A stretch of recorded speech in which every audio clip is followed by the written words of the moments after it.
Hello, guys. Greetings to every one of you, and welcome to today's general knowledge class. We are going to be looking at a topic, the construction of living together in Cameroon. And after our general introduction, we're going to start by looking at the construction of living together at the level of the state. Under that, we are going to look at the equitable and proportional distribution of national resources. We are also going to look at the protection of minorities within the Cameroonian territory. We are also going to look at inclusion and participation of all the segments of the Cameroonian population. Then we'll look at the effective establishment of all the institutions created by the 1996 Constitution.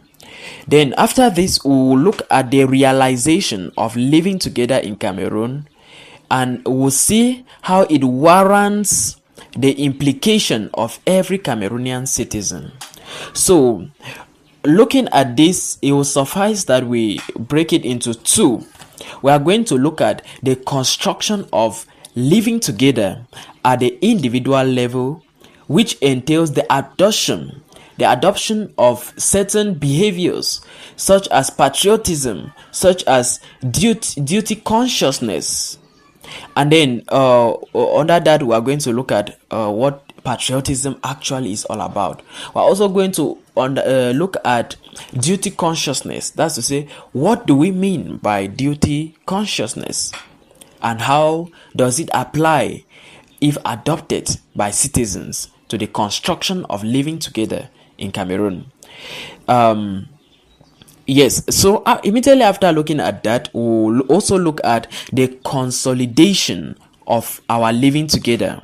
We'll look at how the consolidation of our living together will also entail us to surrender or a complete abandonment of certain ill practices. Such practices such as tribalism, corruption, nepotism, and disrespect of public institutions, disrespect of public symbols or national symbols. And then after discussing all this, we are going to look at a way forward, for a more inclusive society, and then a general conclusion. So that's what we are going to be exhausting in today's class. I am Sir Godwill Yakum. Yes, and reflecting back to the topic, I said we are going to be discussing on the topic, the construction of living together in Cameroon.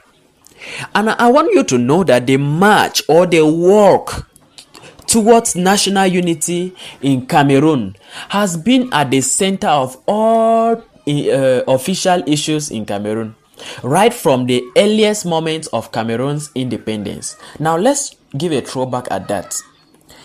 We are going to see that immediately after the declaration of independence on the 1st of January 1960, President Ahidjo, he took, on behalf of the Cameroonian people, he took a commitment to build a nation that our children will be proud of, and which in the world will mark its seal under the triple sign of our national motto, which you remember: peace, work, fatherland. Yes, so you see that the work towards national unity in Cameroon, it was at the center of all official issues right from the beginning. Then now, there are some words that we're going to be using them here, not interchangeably. Things like national integration, national unity, living together, social cohesion, multiculturalism. Yes, we're going to be we're going to be mentioning these words, and then it's good for you to know the definition or what actually they mean. You need to know that living together, multiculturalism, national unity, national integration, they fit naturally into the political action of Cameroon. Cameroon is a country that is comprising of about 250 ethnic groups with plurality of local languages that gives us an impression of the Tower of Babel arena, which I think you remember about. The Tower of Babel, the different languages. Yes. As a matter of fact, that is from this arena of the Tower of Babel, or the Babel Tower, that different languages came about. Yes. So when you look at Cameroon speaking more than 250 different local languages, it reminds us of that arena. Our country also has two official languages, which are English and French, and they are both now I want you to know that the concept of living together reflects to national integration, national unity, multiculturalism, and living together. Now, living together, national unity, national integration, and multiculturalism, they look similar, but then they are not the same. In the understanding of ordinary minds, national unity is simply the cohesion of all human in a particular society under the same banner with the aim of having a common destiny. That's what we can see. A common man, an ordinary man, when you look at the word national unity, it is like cohesion. Yes, a cohesion of all the human components of a society under the same banner with the aim of having a common destiny. Now, what about national integration? The concept of national integration covers two understandings. On one hand, it means a state of social system, that is, a society that is characterized by a high degree of social cohesion.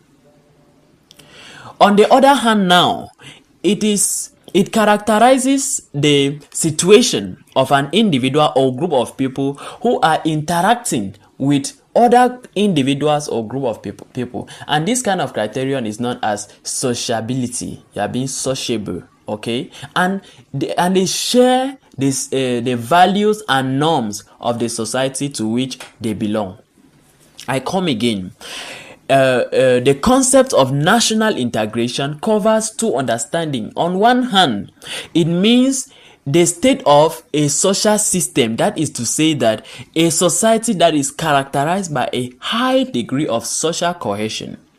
Then, on the other hand, it characterizes a situation of an individual or group of people who are interacting with other group of people or other individuals. Integration is the opposite of marginalization. Yes, that is the opposite of national integration. We'll talk of integration. The opposite is marginalization or marginality. Marginality or exclusion or deviance. Deviance like a deviation, a bend, an exclusion. In Cameroon, national integration is segmented into economic, sociocultural, and political components. It is surrounded by a legal framework consisting or comprising of the constitution, in which it is expressly stated the Republic of Cameroon is a decentralized unitary state. It shall be one and indivisible, secular, democratic, and dedicated to social service. It shall recognize and protect traditional values that conform to democratic principles, human rights, and the law. It shall ensure the equality of all citizens before the law. These are the wordings of the Constitution of the Republic of Cameroon. And it continues. The official languages of the Republic of Cameroon shall be English and French, both having the same status. That it does not end there. Let's continue. The state shall guarantee the promotion of bilingualism throughout the country. It shall work for the protection and promotion of national languages. So that's Article 1, Article 2, and Article 3 of the 1996 Constitution. Together now with other texts like the Penal Code, the Labor Code, the Criminal Procedure Code. Now, that is it at the level of the legal framework. Now, what about the institutions? At the level of the institutions, we have the executive, we have the parliament, we have the judiciary, as well as we have other national commissions like the National Communication Council, whose role is to ensure the promotion of national values within the press and other media as well. Multiculturalism is a political philosophy which involves ideologies and policies ranging from the advocacy of equal respect of various cultures in the society to policies of promoting and maintaining maintenance of cultural diversity. It is important to know, let's go ahead. We have defined this thing, national integration. Yeah, we have defined national integration. We have defined national unity. We have defined multiculturalism. Now, what is living together? Yes, when we say living together, what do you understand by living together? Living together can be defined as per the Larousse dictionary, and it is defined as the harmonious cohabitation between human individuals or communities. I come again. According to the Larousse dictionary, living together is defined as the harmonious cohabitation between individuals or communities. The harmonious cohabitation of between individuals or communities, we call it living together. That is what Larousse dictionary says about living together.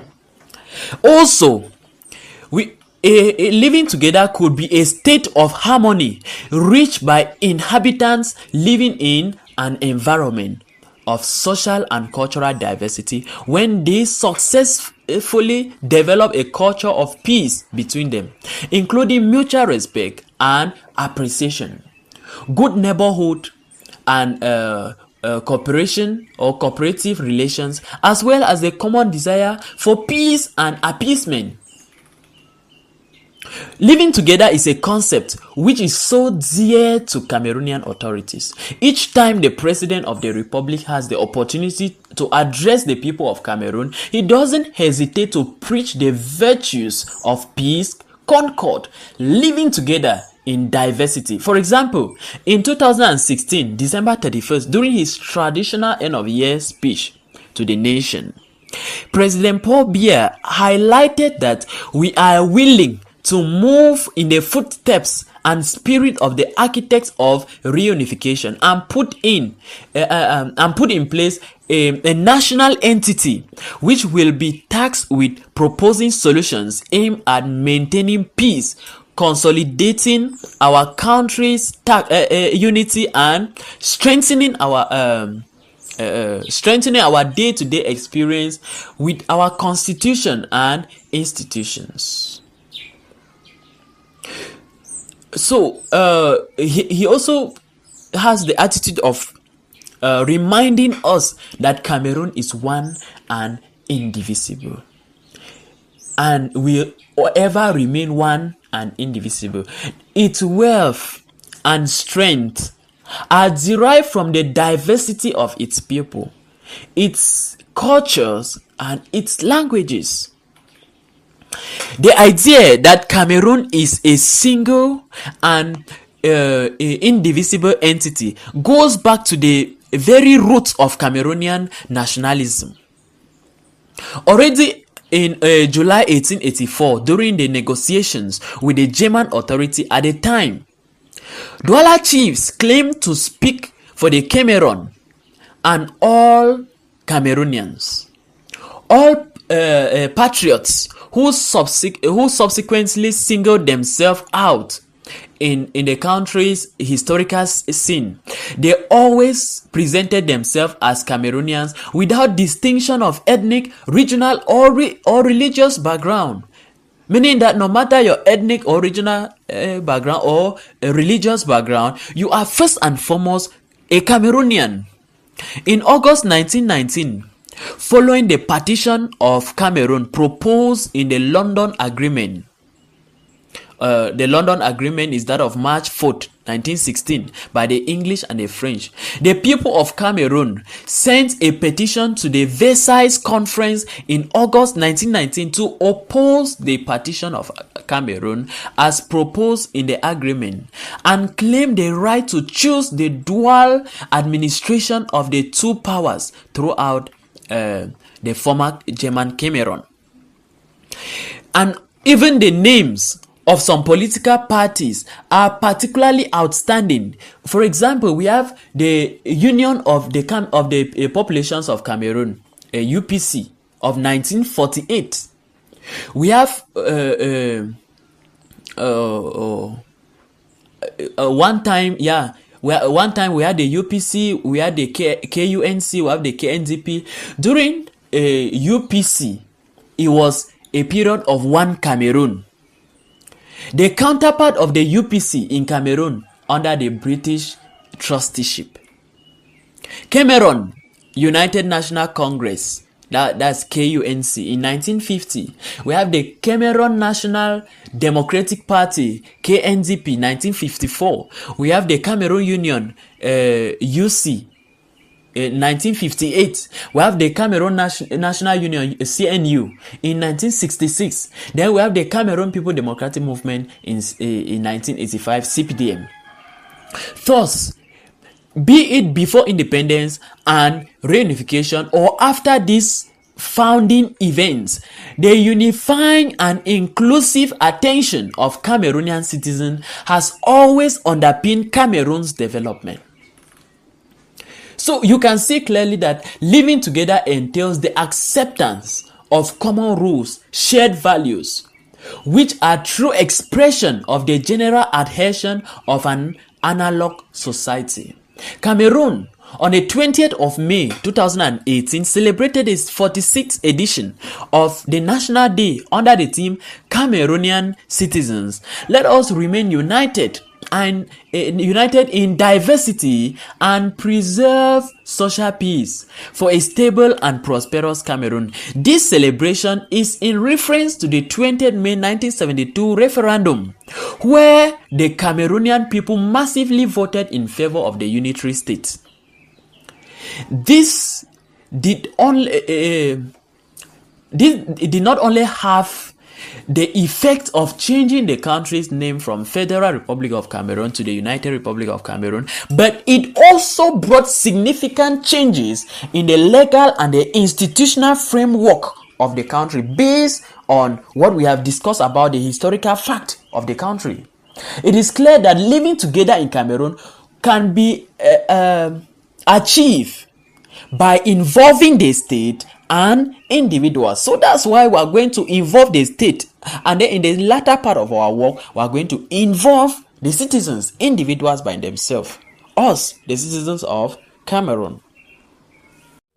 So now we are going to be looking at the construction of living together in Cameroon at the level of the state.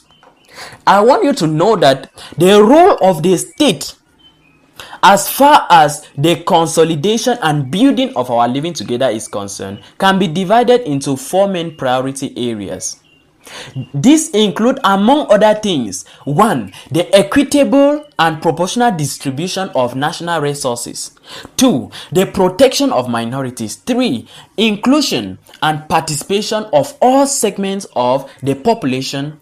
And 4. The effective establishment of all the institutions that were created by the 1996 Constitution. So we are looking at all this. We are going to start with 1. The equitable and proportional distribution of national resources. Cameroon is a country endowed with an abundant variety of natural resources. The government has public policies that mostly benefit only certain class of people and certain regions.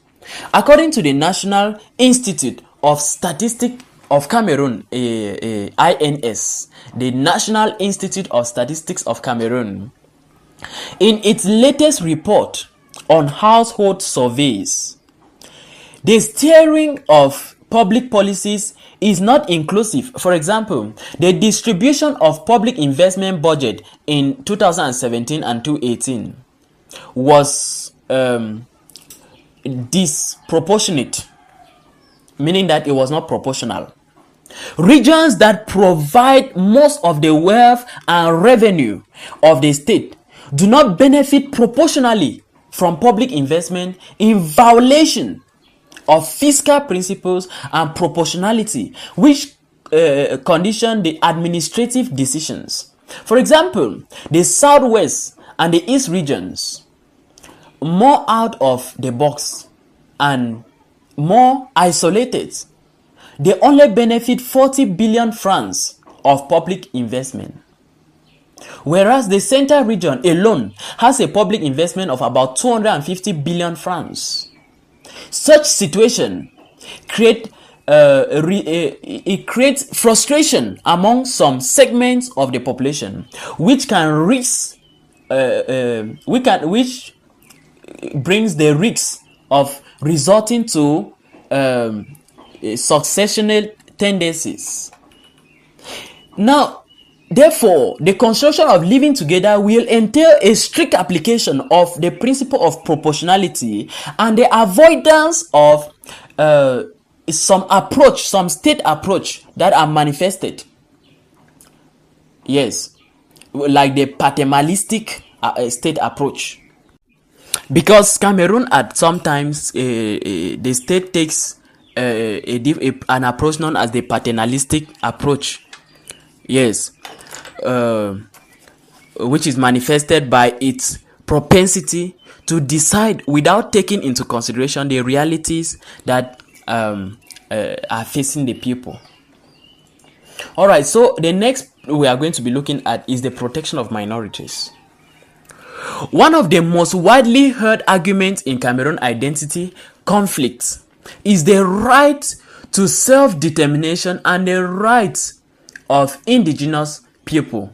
If we take the case of the currently devastating Anglophone crisis in Cameroon, we realize that this crisis is attached to historical reasons, as if the history of the state was rectilinear. For more than 40 years, Anglophones, as well as other minority groups of the country, like Mbororos, like Pygmies, they have been treated as second-class citizens. This is to say they have been treated as if some other people are more Cameroonian than them. Anglophones, for example, in the administrative offices in Yaoundé and other big towns of the country, they have been nearly obliged to speak French to other, in case he or she the person cannot understand English, then that Anglophone will be forced to serve the person in French. You get?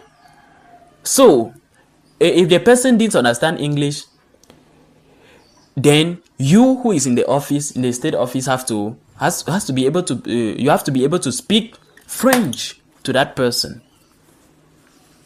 I mean the person that wants the public service or any other service of general interest or public interest. Now, I want to let you know that this is in total violation of Article 1, Sub 3 of the 1996 Constitution. Yes, because this Article 1, Sub 3 provides for the equality of both French and English as national languages. Thus, it violates the principle of unity in difference, but it promotes unity in diversity.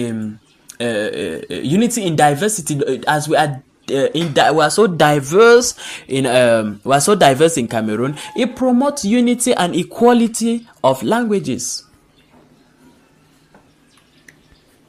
Okay. Um, the challenge of governance uh, at the point of equal treatment and their representation in decision-making bodies. This can enable the consolidation of our living together, and also it can give a certain level of protection to the minorities. And we are going now to look at the third point, which is the inclusion and the participation of all the segment of Cameroon population. The most important thing to have in an inclusive state where citizens participate in making decisions concerning them. So this is the most important thing. Citizens should be able to participate in the political life of their country. Frustration arises because the people feel excluded from the political and administrative game that are being played in the country. Within the Cameroonian context, inclusion and participation will be through the effective and efficient implementation of the policy of decentralization. This is a policy that was first proposed by the French sociologist by name Alexis. Yes, as a means to permit the people to participate in public affairs. It entails the transfer of power and competence from the center to the peripheries or to the local population.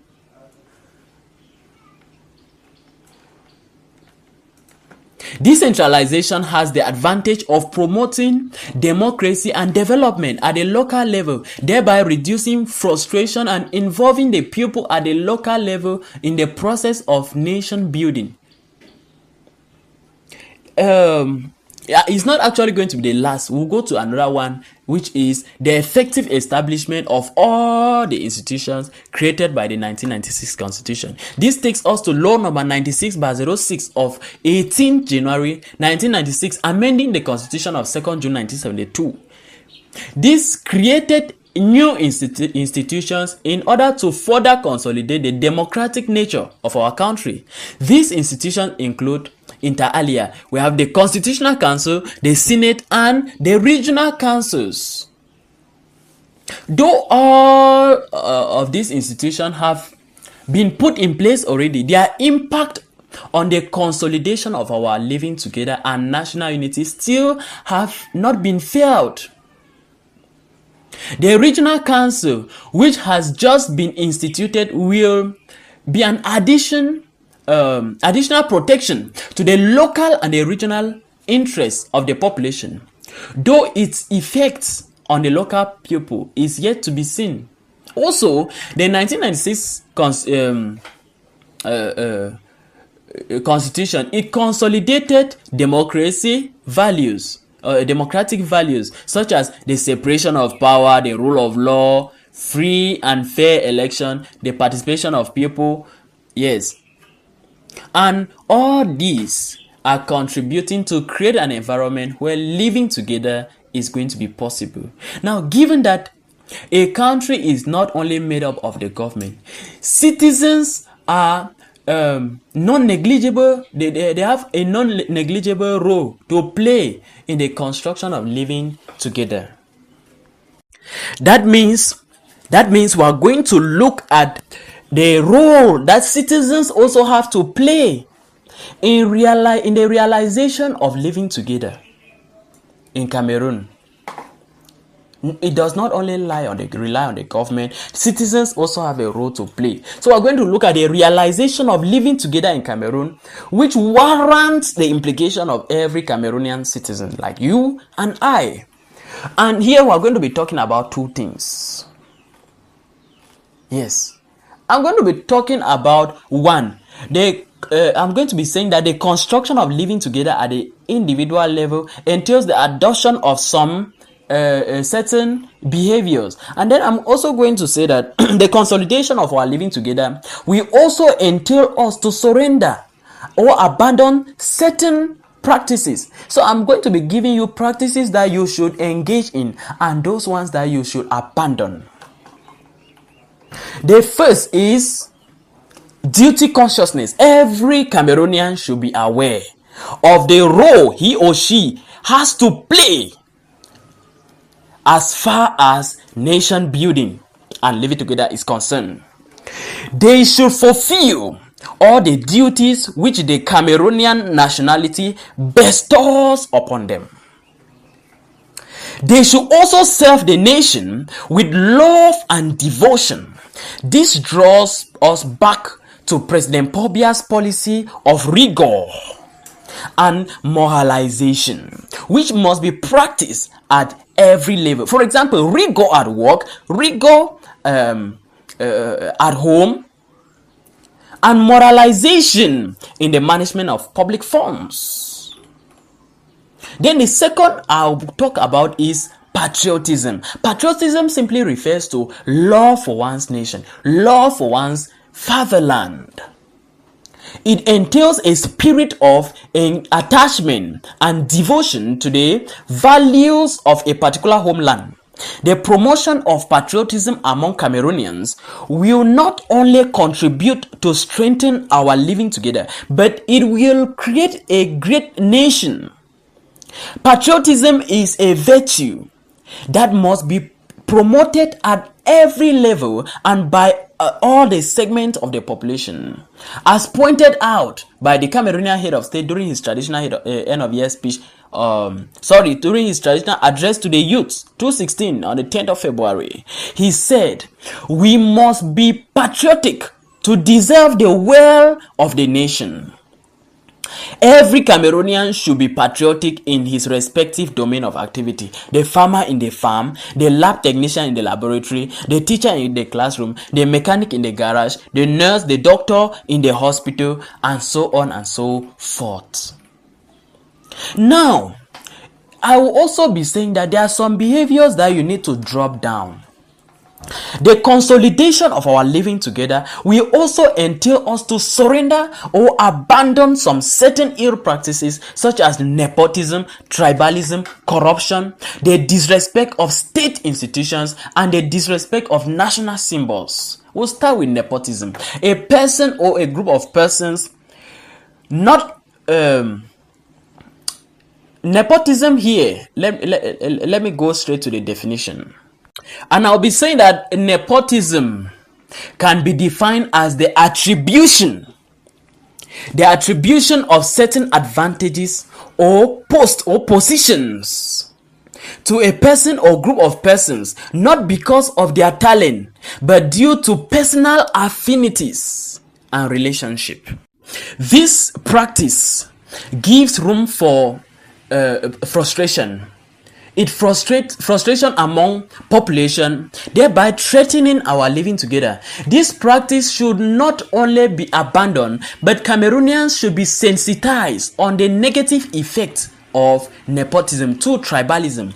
Now, tribalism now is another one. Tribalism is one of the main threats facing the problem, bringing a problem to living together in Cameroon.